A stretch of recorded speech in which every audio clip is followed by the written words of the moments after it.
যদি সিস্টেম এমন হতো, কেউ যদি একটা গুনাহ করো, চেহারায় একটা তোমার বিচি উঠবে, ফোড়া উঠবে, আজ কারো চেহারার দিকে কেউ তাকাতে পারতাম না।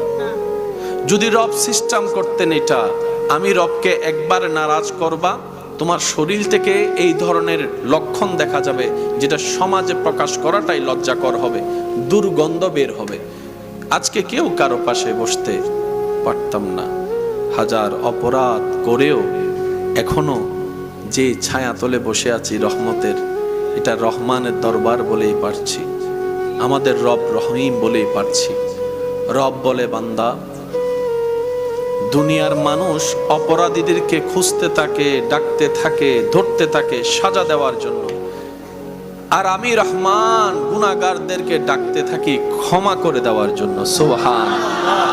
দুনিয়ার মানুষ অপরাধীদেরকে ধরতে থাকে সাজার মঞ্চে পৌঁছায় দেওয়ার জন্য, ফাঁসির মঞ্চে পৌঁছায় দেওয়ার জন্য, রব্বুল আলামিন বলে আমি শ্রেষ্ঠ শ্রেষ্ঠ পাপীদেরকে সুযোগ দিতে থাকি, ডাকতে থাকি আমার রহমতের দিকে, জান্নাতে একটা ঘর দেওয়ার জন্য। সুবহানাল্লাহ।